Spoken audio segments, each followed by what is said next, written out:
Ndabaramukije bakunzi mwese mwe murankurikira kumbonesha kure Heritage. Uyu ni wamanya mwiza aho tumwa dusangire iciyumviro cy'uyu munsi mushikirizwa na mwene so Landry Bukuru. Uyu munsi ndifuza ko tuganira ku jambo tumenyereye bita amahoro.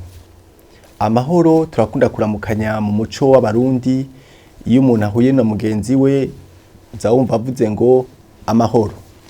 Kandi niyo ndamukanyo no mu mugenzi w'abayuda bakunda kuramukanya ngo shalom. Rero bisigura ngo amahoro ni ikintu umuntu wese akeneye. Amahoro ni nkenerwa mu buzima bwa misi yose.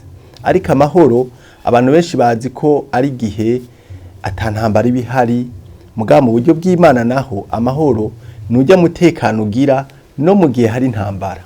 Murumva ko hari itandukaniro. Amahoro twebwe abana b'Imana Yesu yaduhaye na mahoro atuma utekana no mu gihe uri mu ntambara, no mu gihe uri mu bushomeri, no mu gihe uri mu ngorane, no mu gihe uri mu ntambara ujya mutekano ugira ukumva ratuje, no mu gihe hari ibintu bibomboranya ajye niyo bita amahoro.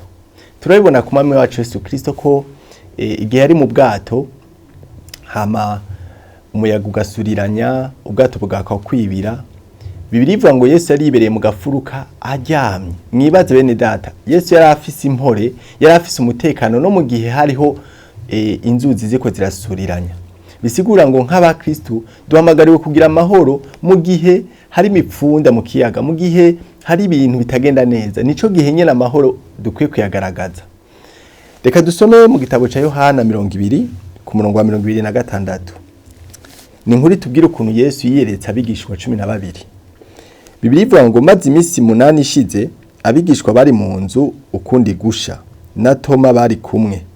Yesu araza, inzugi zari zugaye, abahagarara hagati ati amahoro abe muri mwebwe. Iyi nkuru itubarira ukuntu abigishwa ba Yesu bari biyugaranye mu nzu batinye bafise ubwoba bwo guhamwa kuko Yesu yari yazutse mu bapfuye, hama aca biyereka bari mu nzu bafise ubwoba. Arababwira ati amahoro abane namwe. Murumva ko yabazaniye message y'ihumura. Arababwira ati amahoro abane namwe. Nivyo mufise ubwoba, nivyo hari bibahagaritse umutima, ariko amahoro abane namwe. Nanje numva ndobwira umuntu ariko arankurikira yumva umengo afise ubwoba bw'ubuzima, afise ubwoba bw'ubukene, afise ubwoba bw'ejo, nje kubwira ngo amahoro abane nawe. Gira amahoro. Yesu ashimwe cyane. Ikiryoshe nuko aya mahoro Yesu yarayatugabiye.